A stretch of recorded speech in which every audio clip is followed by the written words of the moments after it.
Salut, c'est Nico. Aujourd'hui, on va parler jeux vidéo et plus précisément de jeux dématérialisés. Alors vous allez me dire, oui, mais qu'est-ce qu'il peut encore nous dire sur les jeux vidéo démat? C'est bon, on connaît.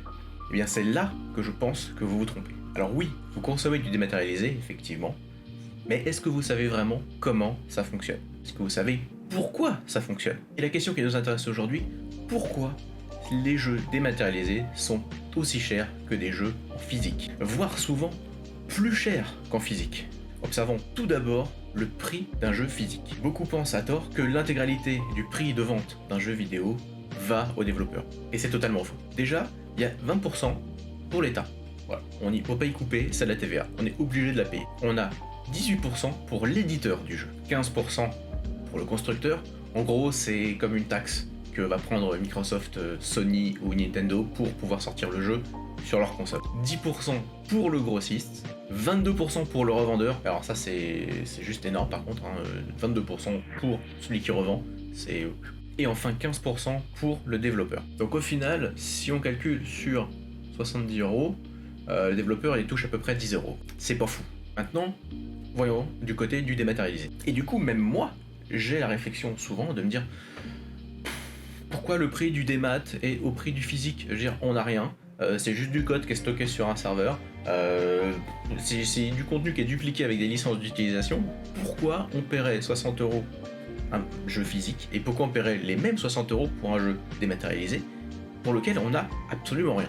Tout le monde se dit c'est trop cher pour ce que c'est. Ce qui en soi est vrai, c'est du code stocké sur un disque dur, quelque part, sur un serveur, sur internet. Par contre, en préparant cette vidéo, je me suis mis à réfléchir à pourquoi c'était aussi cher en démat. Et en fait, il y a une logique au prix. Mais pour ça, il faut se pencher sur le côté technique de la chose. Admettons que vous habitez en France. On va dire en région parisienne. Voilà, l'exemple est totalement pris au hasard, hein, attention. Vous êtes content, vous avez la fibre, voilà, ce qui n'est pas mon cas, c'est chiant. Votre accès à internet est donc ultra rapide. Par contre, tout ça, c'est pas magique. Voilà, la rapidité, ça a une explication. Lorsque vous allez sur un site, vous faites une demande d'accès. C'est transmis à votre fournisseur d'accès, donc Orange, Free, Bouygues, etc., qui passe cette information au serveur, qui la traite, et envoie une réponse. Le laps de temps entre la demande et la réponse, vous connaissez, hein, c'est le ping. Un ping faible est égal à une réponse rapide. Mais qu'est-ce qui se passe si le serveur est à l'autre bout de la planète? Le fonctionnement reste le même. C'est juste que c'est un peu plus long. Maintenant, imaginez ça multiplié par 10 000, 100 000, voire 1 million. Le tout en simultané. Et bah, le serveur, il galère un peu, il est un peu sur les rotules. Le tuyau, il est surchargé. C'est un peu comme un bouchon sur la route en fait. Côté serveur, ça peut même carrément cracher. C'est d'ailleurs la technique utilisée pour les cyberattaques. Inonder le serveur de requêtes qu'il ne peut plus traiter à un moment et le serveur crash. C'est ce qu'on appelle les fameuses attaques DDoS pour Distributed Denial of Service. Distributed Denial of Service. Bon, ça c'est un autre sujet et on va pas s'attarder dessus.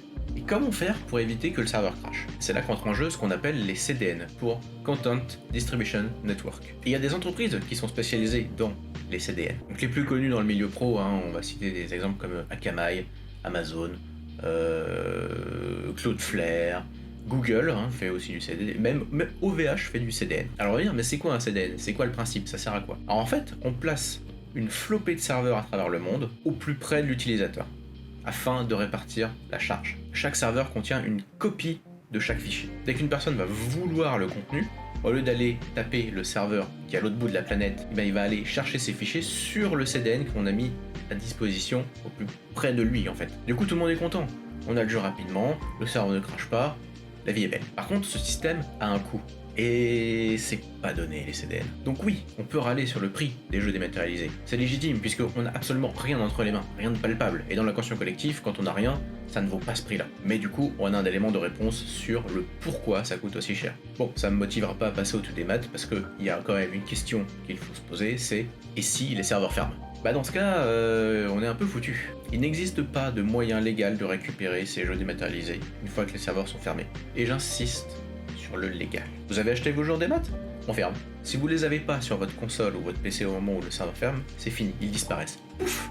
Envolez votre jeu, envolez votre argent. Maintenant imaginez si le système de dématérialisation existait à l'époque de la PlayStation ou de la Super Nintendo. Aujourd'hui, 25 ou 30 ans plus tard, il serait quasiment impossible de jouer légalement aux jeux de l'époque. Fini le rétro gaming. Pourtant, certaines consoles récentes sont considérées comme du rétro gaming aujourd'hui. La PS3, la Wii par exemple, sont considérées comme du rétro gaming. Évidemment, il existe certaines associations comme MO5 par exemple qui veillent à conserver le patrimoine vidéoludique. Mais à l'heure du dématérialisé, c'est de plus en plus compliqué de mener à bien cette mission, voire quasiment impossible. C'est pourquoi, pour ma part, je préférais toujours un petit jeu en boîte qui traîne dans une bibliothèque que d'acheter du full démat.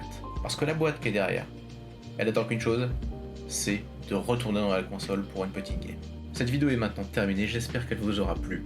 N'hésitez pas du coup à liker, commenter et partager, et surtout à me rectifier si j'ai dit des conneries dans cette vidéo, n'hésitez surtout pas. Et nous on se dit à la prochaine pour une prochaine vidéo. Ciao.